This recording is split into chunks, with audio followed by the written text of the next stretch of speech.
Welcome to the Scottish Rite Journal podcast, an audio presentation of the Scottish Rite Journal, brought to you by the Supreme Council of the Scottish Rite, Southern Jurisdiction, Mother Supreme Council of the World. This week's article is Buffalo Bill, Western Legend and Fondly Remembered Mason by Selman Karatas, OES, and comes from the January-February 2022 issue of the Scottish Rite Journal.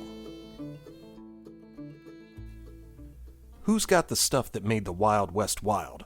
Colonel Buffalo Bill, Brother Irving Berlin, Annie Get Your Gun. I remember like it was yesterday how my father always watched cowboy movies, and that one of his all-time favorite characters from these films was Buffalo Bill. He had such a high regard for his hero that he made a horseshoe cane to honor him.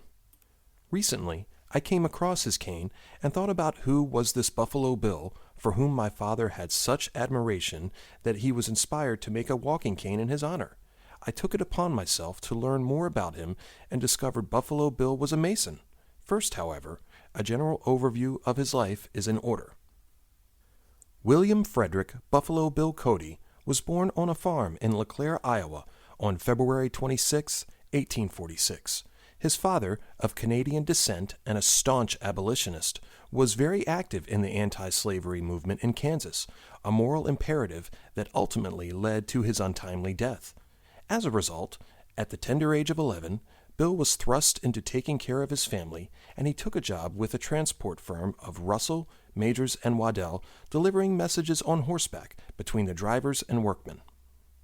At the age of 14 in 1860, the youth caught gold fever with the news of gold discovered at Fort Colville and the Holcomb Valley.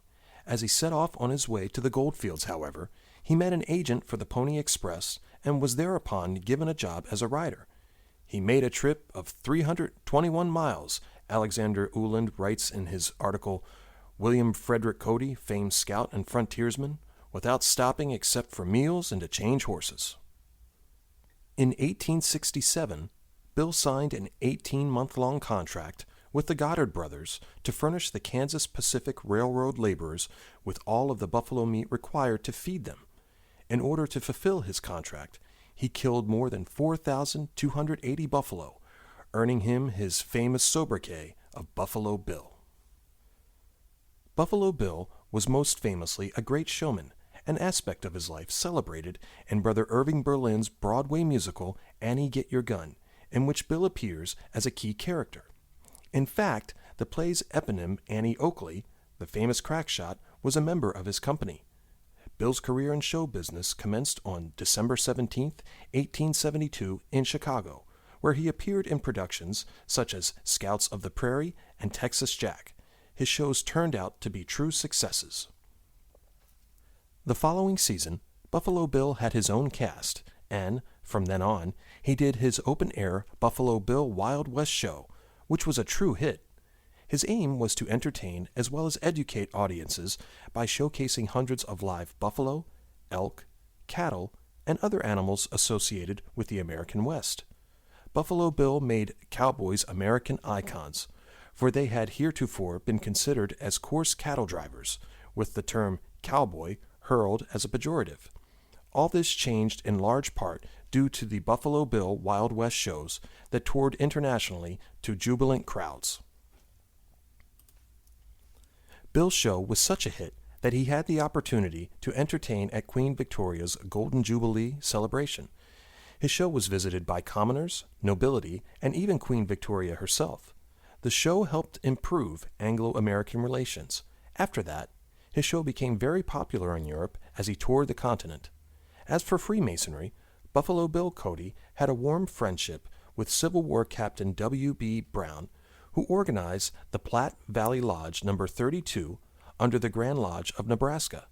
On January 10, 1871, Buffalo Bill Cody was there raised a Master Mason. While in England, Bill petitioned the Euphrates Chapter No. 15 Royal Arch Masons of North Platte, Nebraska, by mail. On November 18, 1888, as he divided his time between a show in Staten Island and running a stock ranch near North Platte, he advanced through the Royal Arch degrees. In 1889, Brother Cody then joined Palestine Commandery No. 13, Order of Knights Templar of North Platte, Nebraska, and received the Knights Templar degrees. In 1892, between tours of Europe, he petitioned Tangier Temple in Omaha, Nebraska, to become a Shriner. Brother Buffalo Bill Cody finally became a Scottish Rite Mason on April 4, 1894, in the Valley of New York City. Brother Cody was dedicated to the ethical principles of his Masonic fraternity. He had a reputation of befriending people of all religions, races, national backgrounds, and walks of life. Brother Cody advocated for the rights of Native Americans and for the respectful, professional treatment of Native Americans who were involved in his shows. Brother Cody passed away suddenly on a trip to visit his sister in Denver on January 10, 1917, at the age of 71. He is remembered not only for his scouting, frontier exploring, military service, and showmanship, but also for being an exemplary Mason, upholding the ideals of brotherly love, relief, and truth. In 1921, the Buffalo Bill Memorial Museum was founded by Johnny Baker, a close friend and, unofficially, a foster son of Buffalo Bill. Millions saw Buffalo Bill in his Wild West shows during his lifetime, and likewise, millions of people have paid their respects by visiting Buffalo Bill's grave since he laid down his working tools. Indeed, it is now one of the top attractions for visitors to Denver and, indeed, the state of Colorado. As for the Buffalo Bill original walking cane that initiated my search for the man behind the legend, it rests today with the Livingston Masonic Library and Museum in New York. The cane was acquired from a museum in London that had held it since the turn of the previous century, 1900 or so. It came by way of a shop proprietor whom Buffalo Bill had visited in order to repair the walking stick while the showman was in England performing his Wild West show for Queen Victoria's Golden Jubilee. Instead of repairing the cane, however, Brother Cody opted to buy a new one, and he gave the proprietor the old walking stick as a memento. What has left the deepest impression upon me, however, is that my father created a walking cane in honor of Buffalo Bill Cody, in order to remember this larger-than-life legend of the Old West. Any accompanying photographs or citations for this article can be found in the corresponding print edition. The Scottish Rite Journal is published by the Supreme Council of the Scottish Rite, Southern Jurisdiction, Mother Supreme Council of the World, Mark Dreisenstock, 32nd degree KCCH, Managing Editor. I'm your host, Matt Bowers.